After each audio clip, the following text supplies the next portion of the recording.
On प्रयास online classes. Friends, आज बिल्कुल नए सिरे से हम आपके लिए ऑनलाइन क्लासेस अवेलेबल करवा रहे हैं। उसमें राजस्थान ज्योग्राफी के संदर्भ में मैं पहला जो चैप्टर लेने जा रहा हूँ वो है राजस्थान की स्थिति।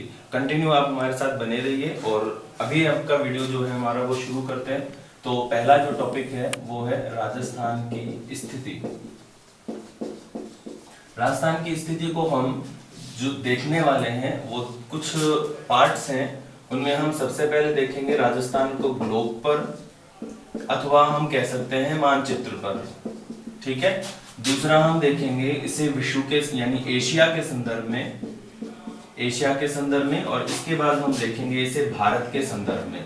तो ग्लोब, एशिया और भारत के संदर्भ में इसे देखने के बाद हम जानेंगे राजस्थान की जो कटिबंधीय स्थिति है, विशेषकर जिसको हम कहते हैं जलवायु कटिबंधीय स्थिति।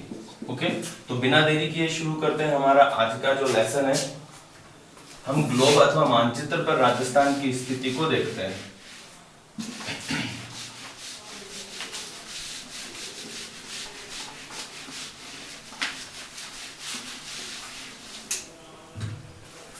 सबसे पहले हम जान लेते हैं कि ग्लोब क्या होता है।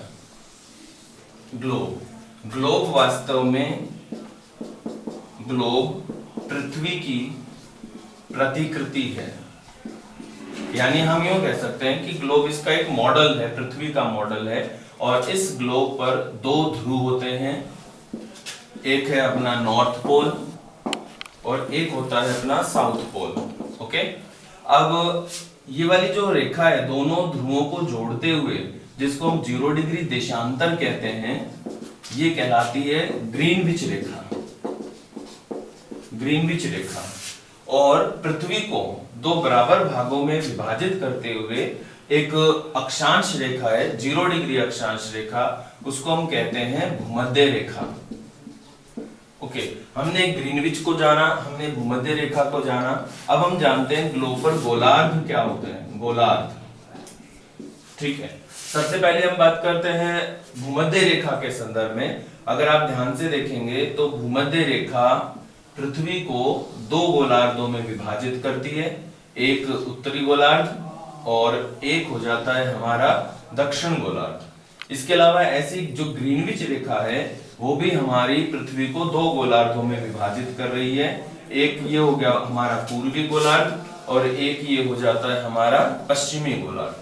ओके, ग्लोब जाना, गोलार्ध जाने। अब हम इस ग्लोब पर राजस्थान को रख देते हैं। हमारा राजस्थान एक्चुअल में ग्लोब पर कहाँ है। तो सबसे पहले हम राजस्थान के अक्षांशीय और देशांतरीय जो विस्तार हैं उनको एक बार जान लेते हैं। हमारा जो राजस्थान है वो शुरू होता है 23 डिग्री 3 मिनट उत्तरी अक्षांश से लेकर 30 डिग्री 12 मिनट उत्तर अक्षांश तक, एवं जो राजस्थान का देशांतरीय विस्तार है वो शुरू होता है 69 डिग्री 30 मिनट पूर्वी देशांतर से 78 डिग्री 17 मिनट पूर्वी देशांतर तक। ओके, अब ये जो अक्षांशीय और देशांतरीय स्थिति है इसको हम हमारे ग्लोब पर रख देते हैं, ठीक है। देखो, बात हम कर रहे हैं 23 डिग्री 3 मिनट उत्तरी अक्षांश, ये है 0 डिग्री अक्षांश। अब इस 0 डिग्री अक्षांश के उत्तर में 90 डिग्री तक जितने भी अक्षांश हैं सभी के सभी उत्तरी अक्षांश हैं। इस 0 डिग्री से दक्षिण तक 90 डिग्री तक जितने भी अक्षांश हैं वो सारे दक्षिणी अक्षांश होंगे। ओके, तो अब हम बात कर रहे हैं राजस्थान की, तो ये है 23 डिग्री 3 मिनट उत्तरी अक्षांश, यानी कि हमारा राजस्थान उत्तर अक्षांशों में है, भूमध्य रेखा के उत्तर में। मान लीजिए ये 0 है, ये कंटिन्यू करते हुए अक्षांश रेखाएं और काउंट करेंगे 0 1 2 3 4 करते हुए। मान लीजिए यहां पर आ जाता है हमारा 23 डिग्री 3 मिनट उत्तर अक्षांश, ठीक है। इसके बाद 23 24 25 26 करते हुए मान लीजिए यहां पर आ जाता है 30 डिग्री 12 मिनट उत्तर अक्षांश। ओके, तो अपना जो राजस्थान है वो राजस्थान इन अक्षांशों के भीतर कहीं है। अपना राजस्थान इन अक्षांशों के भीतर कहीं है। अब कहां है, ग्रीनविच के पूर्व में या पश्चिम में, तो वो हमें पता लगेगा इसके देशांतरीय विस्तार से। ओके, तो राजस्थान का देशांतरी विस्तार है 69 डिग्री 30 मिनट पूर्व देशांतर, यानी कि ग्रीनविच के पूर्व में, ग्रीनविच के पूर्व में। ओके, तो ये ग्रीनविच होता है 0 डिग्री देशांतर, तो 0 से कंटिन्यू करते हुए पूर्व की ओर जाएंगे, तो 0 1 2 3 4 5 करते हुए मान लीजिए ये वाली जो देशांतर रेखा आ रही है ये हो जाती है 69 डिग्री 30 मिनट। ठीक है, और उसके बाद 69 70 73 करते हुए मान लीजिए ये वाली जो देशांतर रेखा है ये हो जाएगी हमारी 78 डिग्री 17 मिनट। ओके, अब ये देखो जो पोर्शन बन रहा है ये है हमारा राजस्थान। ठीक है, अब आप देखेंगे तो अपना जो राजस्थान है वो बिल्कुल नजर आ रहा है कि इस ग्लोब पर दो गोलार्धों में है। कौन कौन से दो गोलार्ध हो गए?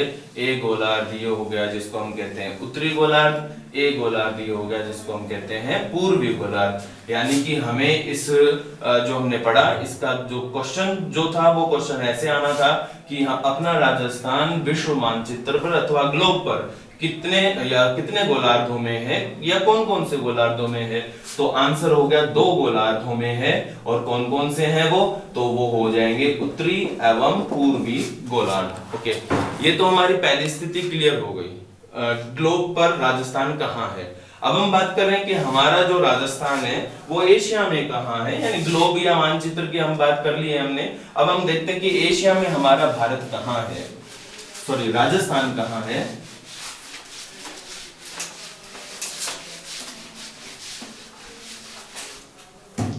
अब अगर हम राजस्थान को एशिया में जानना चाहते हैं तो एक सिंपली हमें हल्का सा मैप बनाना पड़ेगा एशिया का। ये अफ्रीका है,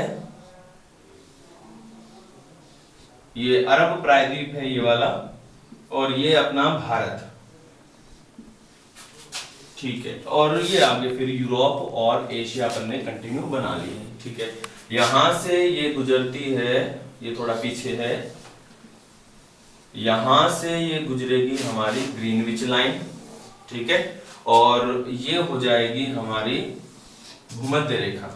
ठीक है, अब हमारा जो राजस्थान है वो राजस्थान इस उत्तर पूर्व गोलार्ध पर है।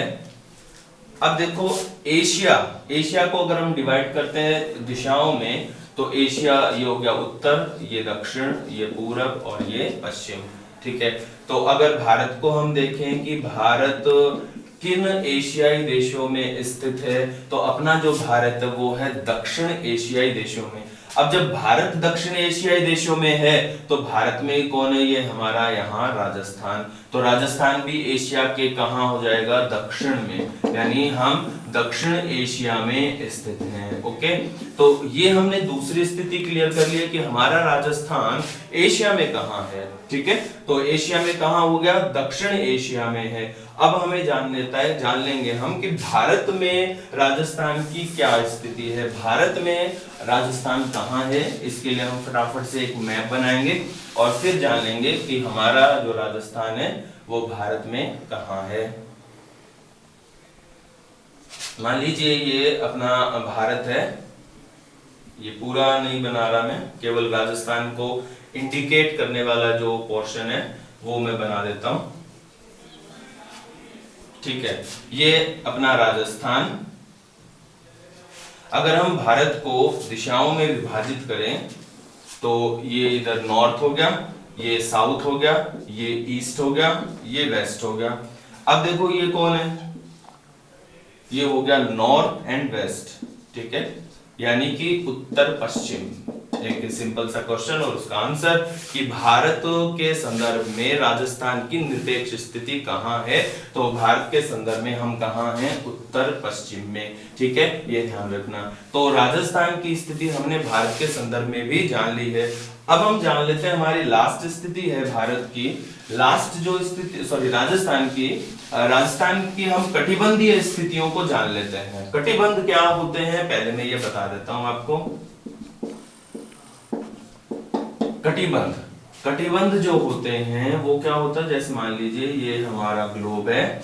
ठीक है, ये ग्लोब पर कुछ रेखाएं हैं। ओके, ये ग्लोब पर रेखाएं हैं। अब ग्लोब पर ये जो आड़ी रेखाएं इनको हम कहते हैं अक्षांश रेखा।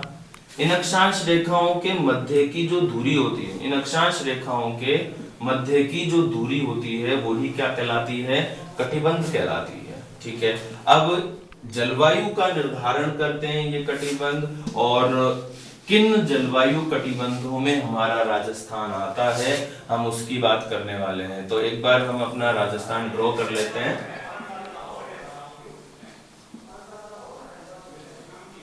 ये मान लीजिए अपना राजस्थान है। ठीक है, अब राजस्थान के बिल्कुल दक्षिण से बांसवाड़ा और डूंगरपुर से एक रेखा गुजरती है, रेखा का नाम है कर्क रेखा, और वो होती है 23.5 डिग्री उत्तर अक्षांश रेखा। इसको हम कहेंगे कर्क रेखा, और इसको हम प्रधान अक्षांश रेखा भी कहते हैं। ये हो गई हमारी प्रधान अक्षांश रेखा। ठीक है, अब ये जो हमारी कर्क रेखा है, इस कर्क रेखा के दक्षिण में 0 डिग्री अक्षांश, ये मान लीजिए भूमध्य रेखा है, और इसके दक्षिण में है 23.5 डिग्री दक्षिण अक्षांश, जिसको हम कहते हैं मकर रेखा।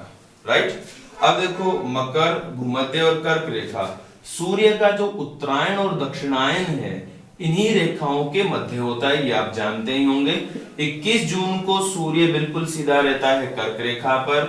ठीक है, 22 दिसंबर को सूर्य बिल्कुल सीधा रहता है मकर रेखा पर, और वर्ष में 2 बार 21 मार्च और 23 सितंबर को सूर्य बिल्कुल सीधा होता है भूमध्य रेखा पर। ओके, अब सूर्य का उत्तरायण और दक्षिणायन इन्हीं रेखाओं के मध्य है, तो ये वाला जो जोन है सूर्य से सबसे ज्यादा ताप प्राप्त करेगा। इस वजह से इस जोन को हम कह देते हैं उष्ण कटिबंध। ठीक है, ओके।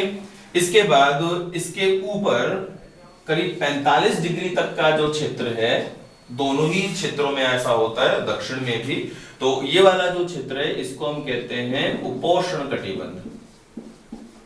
उपोष्ण कटिबंध। ठीक है, ये ध्यान रखना है।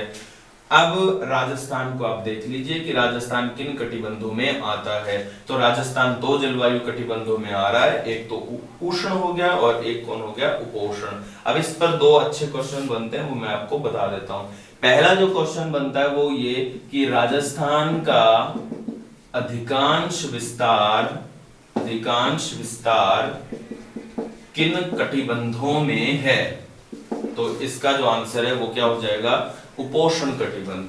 दूसरा जो क्वेश्चन बन जाएगा वो ये कि राजस्थान के वे कौन से जिले हैं जो उष्ण कटिबंधों में आते हैं। तो उनमें 2 जिले मिल जाएंगे हमें, एक तो है बांसवाड़ा, ठीक है, और एक हो जाएगा हमारा डूंगरपुर। ओके फ्रेंड्स, तो ये थी राजस्थान की स्थिति। राजस्थान की स्थिति को हमने 3-4 तरीके से है उनको अच्छे से जाना है। आगे वाला जो वीडियो होगा, लेसन होगा, उसमें हम राजस्थान के नाम, विस्तार, जो भी क्षेत्रफल वगैरह उन सभी पे बात करेंगे। आप कंटिन्यू हमारे साथ बने रहिए। थैंक यू एंड जय हिंद।